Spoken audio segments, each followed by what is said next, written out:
I call this meeting of the GBRA Board of Directors to order in accordance with the Texas Open Meetings Act Government Code 551 and certify a quorum of the board is present. Have all the notices been posted? Yes, sir. All right. Director Cominara, can you lead us in the pledge?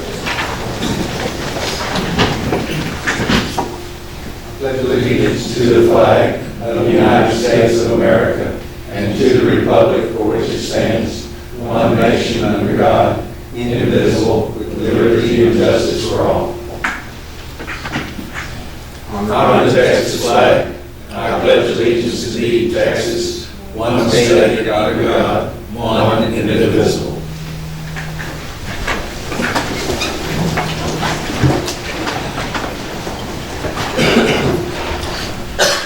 Everybody, it doesn't, this year has really flown by with us only a week out of Thanksgiving and then Christmas, and then we start all over again. Thank you, God, for small favors. We'll go through the agenda. Before we do, let me just make a couple of comments about the public comments. This portion of the meeting is intended for comments from the public on non-agenda related items. We would ask that we limit those comments to 3 minutes. If you want to address the board, just go ahead and completely fill out sign in an attendance sheet that's maintained at the entrance to the building. No responses or action may be taken by the board during public comments. To address the board on an agenda related item, please indicate the item number you want to comment on the attendance sheet, and the board will call on you when we reach that part of the agenda. Does anyone sign for public comments? No, so we don't have anyone signed in. Okay. Consent items. We've got 4 items on the consent agenda, and I would entertain them as a group unless anyone would like to pull one specifically out and deal with it. So a motion and a second. Any discussion? All in favor? Aye. Any opposed? All right. General Manager. Thank you, Mr. Chairman. I'll just let me direct a question to Tom real quick. Tom, do we need to do anything to formally designate the interim secretary treasurer? I think we ought to do it on the record, and that should be sufficient. I have asked Director Hermes to be our secretary pro tem. Okay, great. Do we need a motion or is that sufficient? I think, let's do a motion if you would, just for the record. I will move. We have a motion and a second. How about some discussion? Anybody want to knock Director Hermes out? Anybody else want this? Well, we better vote quickly. All in favor? Aye. Any opposed? You're it. Thank you, Mr. Chairman. Jumping into the GM items, well, I'll ask Jonathan to come up and give you all a brief update on the hydro system and the latest from the expert panel. So we did consent. Good morning. Good morning. On your dais is a copy of the latest independent expert panel report from regarding H4 Lake Gonzales. This report was submitted to the attorneys and the court last Thursday, and it has been updated on gblakes.com. What I've included in the packet on your dais is a map, an updated map, indicating all the prohibited and restricted unsafe zones throughout the system, and then a specific map regarding the updated zones around H4. And one of the largest differences that you'll see on these zones is really the downstream impacts from H4 down to it's Oak Forest Dam, or I'm blanking on the name of it at the moment, M.A. Wood Dam. Anyway, so we will be in the process of working with Guadalupe County, Gonzales County on signage and enforcement there. Related to the independent expert panel report number 1, which was inclusive of the hydro lakes in Guadalupe County, we are continuing on implementation with the directions from that report That is including the fabrication of 19 signs, posting the prohibited and restricted zones, and then the placement or re-identification of about 80 buoys. So our staff is in the process of implementing those right now. We're still waiting on the signs due back from the fabricator, hopefully today, if not yesterday, and those will continue to be deployed along the chain of lakes. We are on the enforcement side and patrol side. Staff still working from your past board action to procure a lake patrol boat for use on the smaller lakes. And after some conversations with Guadalupe County, the sheriff and county have decided to pass on the use of the patrol boat that we procured from the Word District in Comal County, and they will continue to utilize their resources. So we've instructed our control room to continue to just call the sheriff's office for any violations that we see from our cameras within the prohibited zone. Related to that, also from the independent expert panel report, was the creation or the implementation of permits for folks or property owners impacted by the most restricted, the prohibited unsafe zones, which were right up against the dams. There is a finite amount of property owners that are impacted, and we are working with applicants that have submitted requests for those permits right now. We're working through legal because part of the independent expert panel report called for these permits to indemnify the county, the panel, and GBRA. And so we're wanting to ensure that those who may but be in those areas are aware of the dangers and the liabilities associated with that. So we'll probably have an update next month on the implementation of those permits that we received. But we believe there's less than 50 property owners that are really within those red zones. Yes, sir? So how, have we had any problems at all with people violating the areas? Has there been any enforcement actions that have been? Yes, we've had a couple of violations that we've been able to capture, mainly fishermen in kayaks within the prohibited unsafe zone closest to the dams. And again, we followed our protocol in the control room and just alert the sheriff's office. It's up to them on how they enforce it. What about below the dams? It looks to me like that's going to be the hardest area to enforce. Specific dam or just Any one of them? generally? Below Lake McQueenie, there are a few property owners that are impacted that we're looking to see if there's any permit or accommodation that can be made based on the type of permit that they're seeking.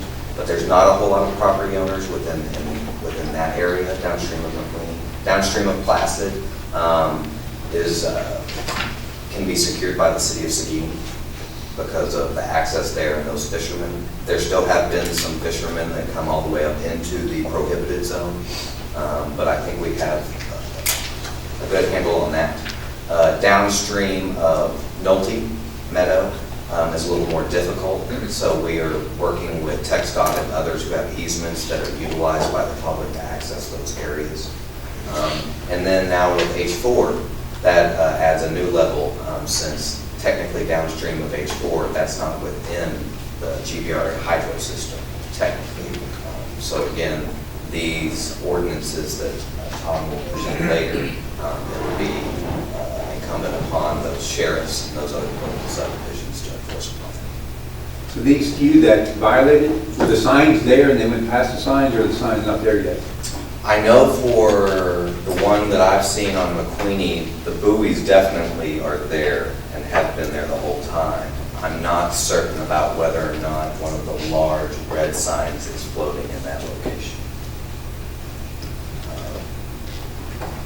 And then just another note on engineering and working with the lake associations. We're in the process of scheduling another meeting with representatives from the lake associations in Guadalupe County to have an update on the Dunlap engineering and and some steps forward related to that. Be happy to address any other questions. Jonathan, thank you for really shepherding this through this difficult time on the last. We really appreciate it. Item 7, Mr. Chairman, we don't have quarterly reports for this board meeting, but I would invite Darrell Ball briefly to talk about any safety issues that we've encountered since the last board meeting. Mr. Chairman, the board, the operations whole monthly safety meeting at each location. This past month, we had a training on safety of acids and bases in our laboratories. Discussed foods, meals, other illnesses that our employees are sometimes subject to. Proper living techniques, safety within construction sites, especially at those plants where we have active construction going on, the wastewater treatment plant. In severe weather and chlorine container repairs and training for those locations that have 1 ton and 150-pound chlorine containers. Had one accident reported during the month of October involving an employee who was backing a utility impact trailer, very short tongue on the trailer and on the extension that goes up into the ceiling. Backing in a very confined space and jack line. And a small hole in the side of the trailer, it's an incline trailer. Lost a little bit of time in repairing the damage to that, so keeps the weather out of it. But no one was injured in the way property. That's all I ever did. Yes, sir. How long since the last lost time injury? 3 years. 2.5 years. It's good to hear. All right. That's all I have, Mr. Chairman. If there aren't any other questions, we can jump right into action items. Let's do it. Action item number 8, consideration of a possible action approving Guadalupe-Blanco River Authority Board policies.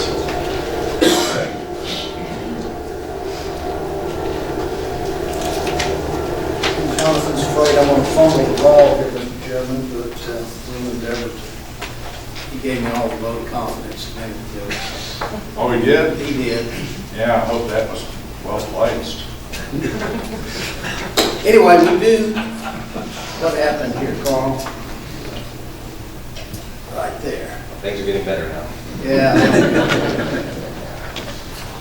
We do, as we mentioned on a phone call with the board officers on Tuesday, Mr. Chairman, recommend that we defer action on item number 8 to next month. We realize that we provided the board policy updates just a month ago, and if you've been through them, there is a lot there. So we think it's in order to give you 1 more month to review all of the edits and amendments.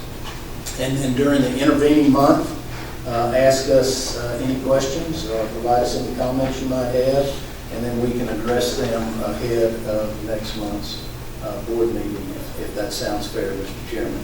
Absolutely. But we did want to take a minute to kind of talk about the governance project that the staff has been on for some time. We see it really as 3 components. The first one was an update to the vision, mission, goals and objectives and strategic plan of the board and GBRA. And if you'll recall, we worked with the board, about 2 years ago, and that was approved by the board at that time. You see July 2017. The current leg of the stool that we've been working on is the board policy updates. We started that process when the strategic plan had been completed and updated and approved.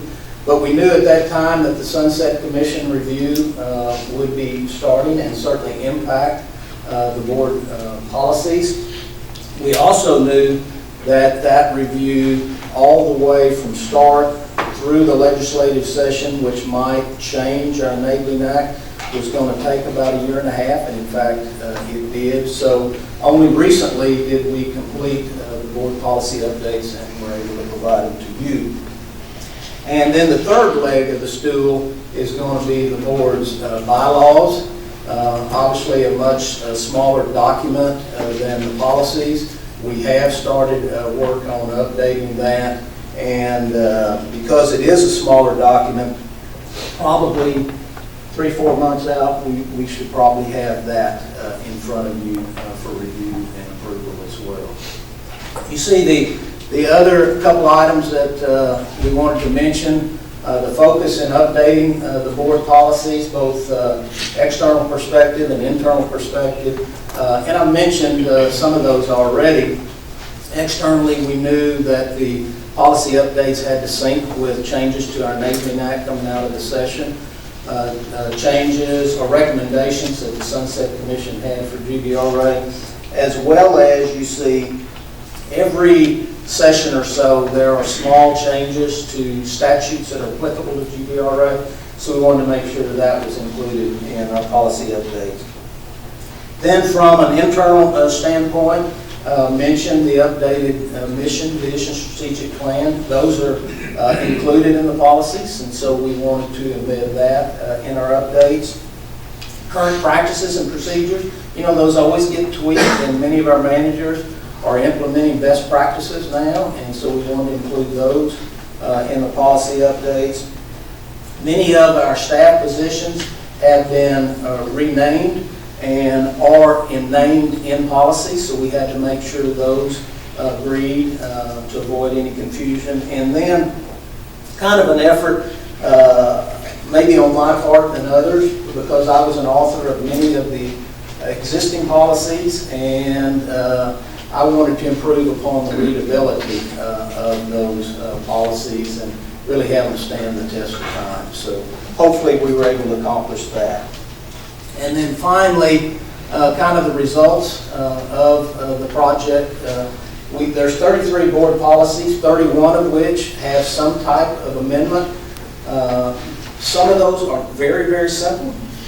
Might just be Kevin's title has been updated from previously general manager to general manager CEO. So some of them are very, very minor, very simple. Others are much more comprehensive, and that's probably where we'll spend our time next month in reviewing them with you. We are suggesting that board policy 414 be abolished. It relates to pollution control and industrial revenue bond reporting. That was a requirement of the TCEQ administrative rules, I think is what it's called. And it dates back to the 70s and 1980s, and a practice of GBRA and activity of GBRA at that time, where we were issuing for economic development within our river basin, pollution control and industrial revenue bonds. The 1986 Tax Act changed the IRS code such that the issuance of those types of bonds fell off, and they have been at zero for many, many years. And so we think we can abolish that policy. And then finally, 2 new policies. Board Policy 106, Board of Directors committees, just to clarify what committees we have of the board, what are their roles and responsibilities. And then new Policy 315, Alternative Dispute Resolution. That was a recommendation of the Sunset Commission. There are some guidance provisions in state law if you choose to use it. It is a voluntary process, but again, that was a recommendation of the Commission. So with your permission, Mr. Chairman, we'll tee that up next month and speak more to the more comprehensive changes within the policy. Very good. Thank you. If you haven't had a chance to read the new policy manual, I really encourage you to take the time to look at it. They put in a lot of work on that. From my perspective, it's just done an excellent job. Okay, number 9, consideration of and possible action approving the funding policy for the retirement plan for the employees of the Guadalupe-Blanco River Authority defined benefit pension plan as required by Texas Government Code 802.2011. Thank you. Good morning, hello, board members. This policy is in direct response to Senate Bill 2224 that was approved during the last legislative session, and it requires adoption by the governing body before January 1st of 2020. So I wanted to bring this to your attention. It has been taken to the Retirement and Benefits Committee last month, and so they have seen it, approved it, and are ready for your consideration this morning. Just to highlight a few areas, in addition to requirements under statute, the Texas Pension Review Board and the Government Finance Officers Association also recommend a funding policy to help govern and provide guidance to the committee on decisions in managing the defined benefit pension plan, and making sure we meet current and future obligations for benefit payments. You can see throughout the policy there are some components within the funding policy. This one is related to risk management and a number of different risks that are mitigated through some of the procedures that are in place, and part of that process is having a retirement benefits committee. Rolling forward, one component of the policy is prioritization of the DB plan contributions. Because you have a fiduciary responsibility on an annual basis to fund the plan, we wanted to make sure that they were seen as the highest priority in compliance with, or in the same line with salaries as a budget priority on an annual basis. The amortization period that is set out in the funding policy is a 10-year closed amortization period, so we would be able to completely eliminate the liability in that 10-year period. That's consistent with some of the conversations we had probably a year and a half ago or so when we started looking at the TCDRS retirement plan as an alternate plan.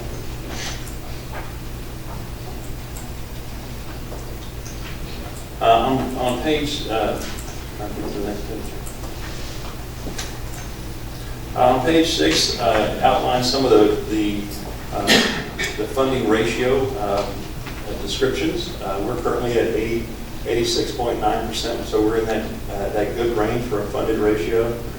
Because we've frozen the plan as of December 31st of last year, I expect that funded ratio to increase, especially as we continue to make contributions to that plan.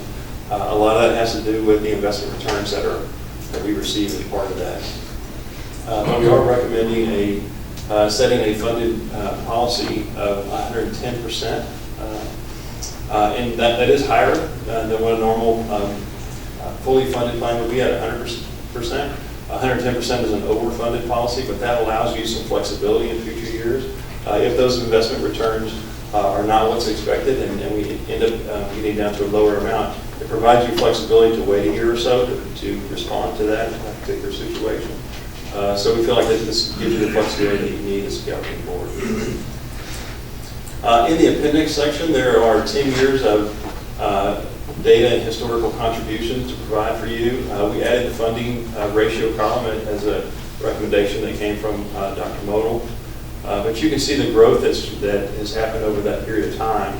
If you think about where we're at in 2008 with the economic condition of Texas and throughout the country, you can see we had a pretty low funded ratio, and so the board actually requested at that time to make some additional supplemental contributions to help shore up the plan over a period of years. We've done that for a number of years.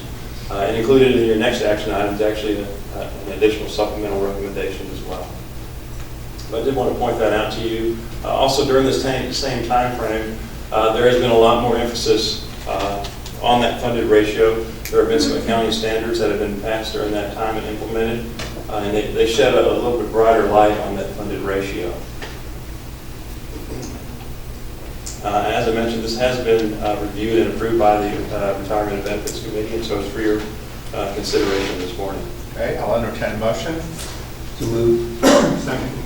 All right, any discussion? All in favor? Aye. Opposed? Passes.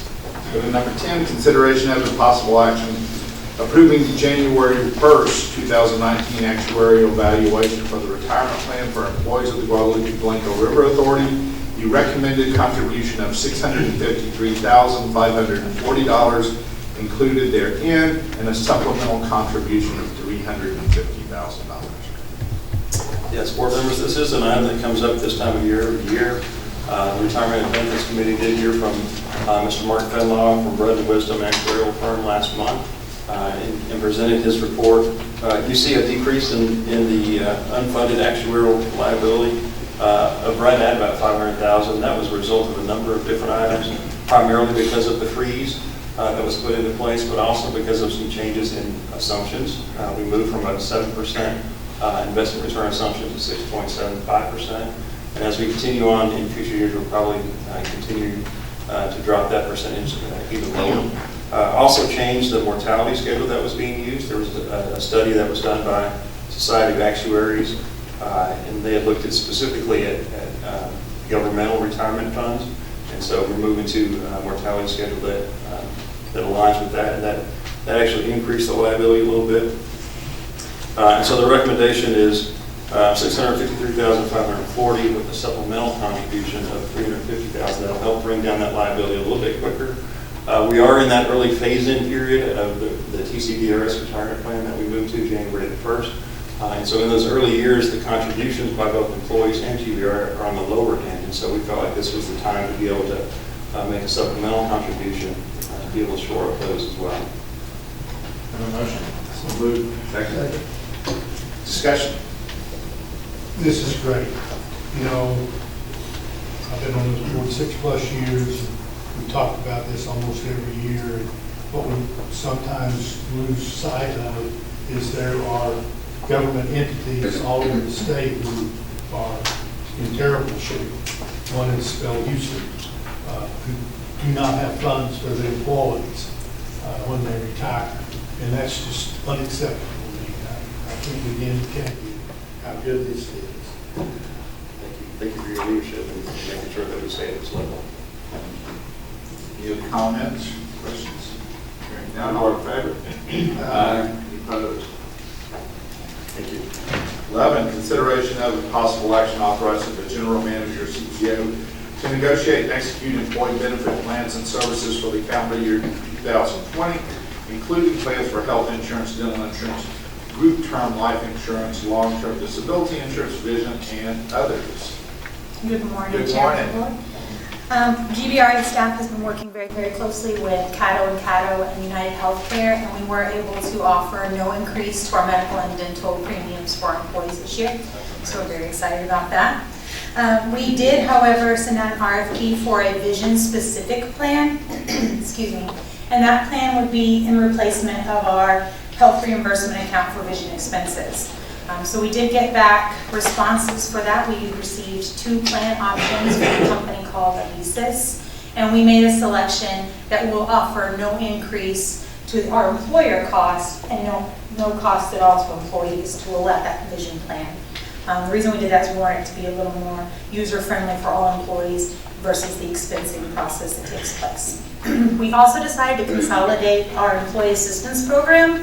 Currently, we have 2 different locations that are offering those services. So we did get bids from 2 entities for that as well, and we have selected Deer Oaks. So now we have some continuity in that plan, and we'll offer the exact same services to the location here in Seguin as well as our remote locations. So we were very excited to do that, and that also had a very small cost to an employer cost. So we have moved forward with that. We have presented this to the Retirement and Benefit Committee, and they have approved it, and now it's here for your consideration. All right, do I have a motion? So moved. Second. Discussion. Whereas KP Fine, the plan does not increase in cost with 1 year to the next. Don't jinx us. All right, all in favor? Aye. Any opposed? Good job. Thank you. Okay. Consider, number 12, consideration of a possible action authorizing the general manager or CEO to negotiate and execute amendments authorizing the temporary transfer of 350 acre-feet of raw water from Gonzales County Water Supply Corporation to Spring Hill Water Supply Corporation. Courtney. Okay, so the 2 amendments that we're requesting approval of today are based on 2 different contracts we have. One of them is with Gonzales County Water Supply Corporation, and that agreement expires in 2039. The second one is with Springs Hill Water Supply Corporation, and that one expires in 2050. So under the Gonzalez contract, they're entitled to 700 acre-feet under the contract. Springs Hill is entitled to 1,500 acre-feet. In December 2012, the board approved a temporary transfer of 350 acre-feet from Gonzalez to Springs Hill, and that was to be in place until December 31st, 2032. So what we're asking for you today is the transfer of the additional 350 acre-feet until that same time frame in 2032. So essentially from now until 2032, Gonzalez County would be entitled to 0 acre-feet, and Springs Hill is at 2,200 acre-feet. On January 1st of 2033, Gonzalez County will go back to their 700, and Springs Hill will go back to the 1,500. So if you have any additional questions, I'm happy to answer. Okay, motion on the floor first. Second. Okay, discussion, questions? Oh, the question I got, okay, we're making an amendment here. I was just curious why we make an amendment here. Why are we making an amendment? Yeah. It was a request from, Gonzalez County and Springs Hill had some talks, and then they requested us based on the needs of Springs Hill. They had a greater need until 2032, is my understanding. So Spring Hill and Gonzalez County have a relationship, and they work to say, because Spring Hill is needing some additional water on a temporary basis. We don't have any water on a permanent basis to provide that. And so they already have an existing relationship where Spring Hill was allowed to use some of the water that's under contract with Gonzalez County Water Supply Corporation, and they just extended that to include some more water. The reason you're asking for an amendment today too is because we have those two contracts and they have a specific amounts that we talked about. So to change that, to move it from one into the other, y'all would have to approve amendments for those two contracts. Oh, okay. So there's a contract between GBRA and... Yes, sir. Actually, there's There's two separate contracts, one with Gonzalez County and then one with Springs Hill. So Gonzalez is saying they don't need that water? That's correct, until 2033. And they would be initiated by the... That's correct, yes, sir. Any other questions, comments? I'll call the question. All in favor? Aye. Any opposed?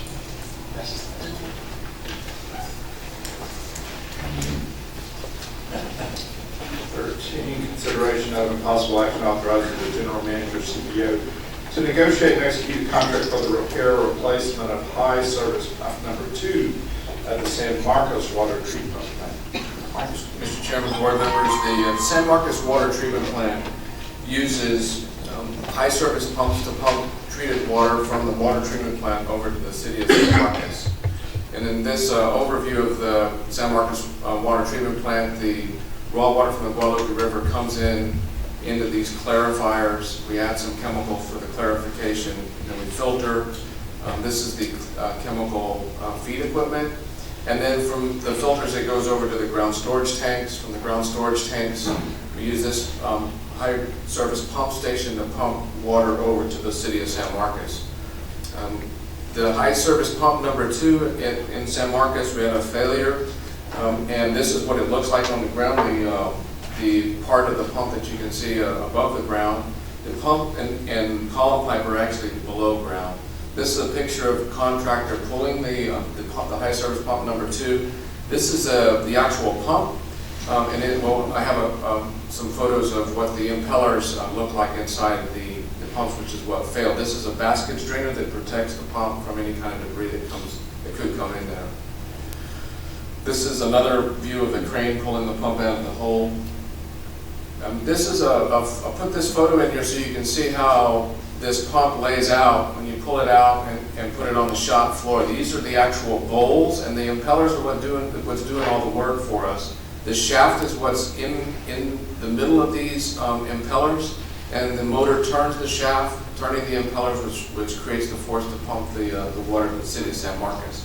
The failure that we have was in these impellers. The impellers, this is an original pump 20 years ago. and the impellers were made out of brass, and the brass just failed on us. We're planning to go back in with stainless steel impellers that we think will last a lot longer than the brass impellers. This is another cutaway of the impellers sitting inside the bowl. So the impellers actually sit inside of a bowl, and the impellers is what turning to create the force to pump the water. And with that, Mr. Chairman, I'd be happy to answer some questions. I did ask Darrell if I could use that picture 5 minutes ago. So. Okay, that motion? So moved. Second? Discussion, questions? Is there 4 total pumps there? You said about pump 2, there's 4 in the picture, or there's 2 different things there? There's two different, there's 4 pumps there that pump the city of San Marcos. So are the other ones going to fail in the next 3 to 5 That's years? a very good question. So when we put this new pump in, we will be pulling the other pumps to do some inspections and make sure, because you can't see the pumps and the condition of the impellers until you pull them out of the ground. So are you using all 4? A lot of times you're using all 4 in that same? No, sir, we use 2. Typically 2, yes, sir. Actually, in that photograph, which was very old, there were 2 pumps in the foreground for backwashing the filters on them, and then there are 3 high service pumps. So we do have 2 in service right now. One that we were really for. So there's actually 5 there. Oh, 2 of them are backwash. 2 of them are backwash and 3 of them are high service. What do these cost? We're not sure. We think it's probably going to be in the range of about $50,000 for a new pump. Are you going to put a complete new one in there? That's what it looks like this year. Okay, any other questions, comments? Call the question, all in favor? Aye. Any opposed? Thank you, Mark. All right, number 14, consideration of and possible action approving changes to the ordinances of the Guadalupe-Blanco River Authority relating to boating, swimming, fishing, and water-related activities downstream of Lake Nolte, which is Meadow Lake, in Guadalupe and Gonzales counties, to conform to the November 2019 findings of the independent expert panel appointed under court order in Sconard versus GBRA and Williams versus GBRA and the 25th District Court of Guadalupe County. Bold. Thank you, Mr. Chairman. Good morning, Mr. Chairman, members. I take it that after reading that, you know that a lawyer wrote it. I'm sorry about Yeah. It felt that way. So Jonathan gave you the presentation a few moments ago about the changes that were brought about by the report of the expert panel. What we're bringing in front of you today is very similar to the changes that we brought last time. The ordinance that you have before you is a copy of the ordinance that you passed last time, but it also displays the changes that were made. Most of the changes in this document are kind of to do some cleanup on some non-substantive things, frankly some typos we found and maybe a couple other things that we needed to fix. If you kind of page through the document that you have on your desk, the first page has a change in the definition of Lake Gonzales, and that talks about the western branch and the eastern branch, and the reason we put that in there is because the way Lake Gonzales is configured, there's 2 forks. One of them is on the Guadalupe River, and the other is on a tributary to the Guadalupe River called Dunning Creek, I think. Anyway, that fits into the 2 prohibited unsafe zones that the experts identified in their report for Lake Gonzales. As I said, the rest of the document down to section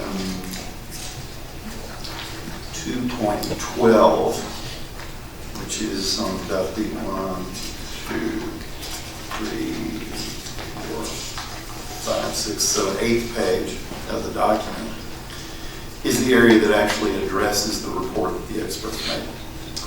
And it creates 2 prohibited zones, one in the Guadalupe River arm of Lake Gonzales, and the other one is in the Dunning Creek arm of Lake Gonzales. Basically, those provisions are just like the other prohibited zones. that are in the rules that you already, or in the ordinance that you already adopted last month.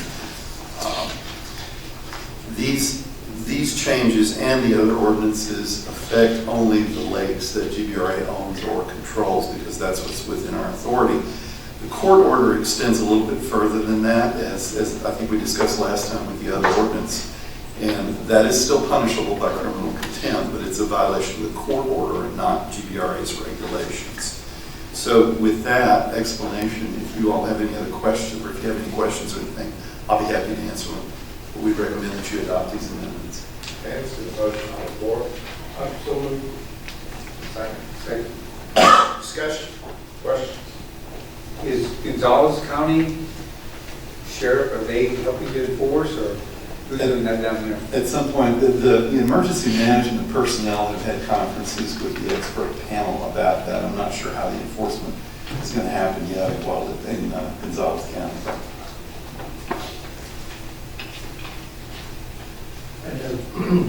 And like the rest of the cameras around there.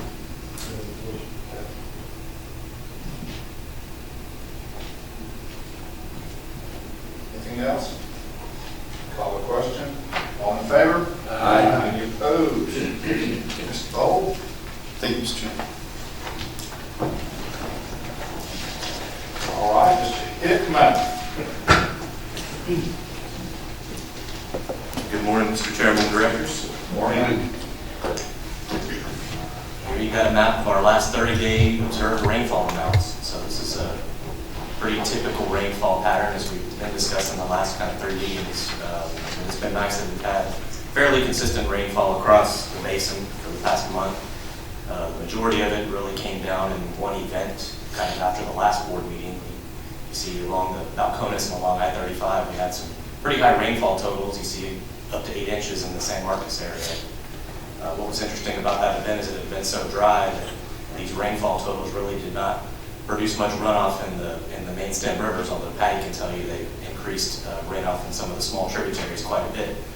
But getting down to Markdale, you really only saw the river go up to about 1,000 CFS, a little over that. And the very next day, it kind of returned down. So we didn't see much of an increase in base flow and very little rain runoff from that event, just given how dry it had been. Here this shows you kind of our departure from the normal rainfall over the past 6 months, and it shows we've got somewhat of a deficit, here in the above Canyon region, and also out in kind of the area above the recharge zone on the western part of the Edwards, of about 8 inches of rainfall. So, resulting from that, even with the relative, the good rains that we've had, we are still showing, USDA is still showing some drought conditions, some short-term, very moderate drought conditions for our entire basin as of right now. But that doesn't necessarily impact our hydrology, given how moderate those drought conditions are. We're still, for the most part, tracking really close to median conditions throughout the basin.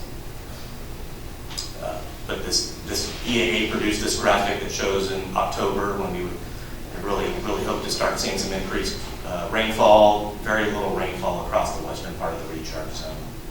It's been fairly dry out there, but the Canal Springs are still doing very well. We've seen them rebound with the kind of decrease in demand and cooler conditions, but still a very average condition for the Canal Springs as well, which is great for us, obviously. Canyon we're starting to see the inflows creep up a little bit, but we're still well below the median flows. And as a reminder from the last board meeting, we had triggered the drought provisions of our Canyon permit, so we've decreased the flows, and we will be within those drought provisions until Canyon refills. Right now, we're currently around 3 feet low, not quite 3 feet low, but below, at 906.2, below 909 conservation pool. And with the ability to decrease our outflow, now that we've got those drought provisions triggered in our permits, we're seeing that the rate at which it's dropping is tapered off quite a bit. So something of interest I just wanted to point it out related to water quality under operations. This year we've seen some abnormally prolonged high tide periods that impact our lower Guadalupe River diversion system, the canals down there in the lower part of the delta. You know, really anytime you start to get kind of pressure for saltwater intrusion into that system, really anytime you get above elevation 2, especially when you get up to elevation 3. This graph goes back. This right here was Hurricane Harvey that showed that storm surge come in. But you see, we typically get a period kind of in that September range where we have the tides go up for a brief period. But this year we had 2 really prolonged periods, kind of in the spring, and then especially this year, throughout September into October, just a 45-day period where those tides were elevated, which did cause some increased chlorides in our canal system that caused us to have to shut down pumping temporarily for those operations down there. Looking forward, we're in a kind of El Nino neutral pattern is what's predicted. This time of year in the winter is when El Nino typically correlates to increased rainfall for us. So without that condition, it's probably one of the contributing factors to the NOAA's outlook, where we are predicting below average precipitation for all the winter months for our part of Texas. And so without that increased precipitation, those moderate short-term drought conditions are expected to persist. But again, no major impacts on water supply for us related to that kind of short-term drought. Very uneventful report. All right. Any questions? Thank you very much. Okay, I think we finished the action items. Let's stand in recess for about 10 minutes. Get back in here at 11 o'clock and go into the executive session. Okay, well, I will bring us back into open session at 11:58, and we'll entertain a motion to adjourn. I'm so moved. There, done.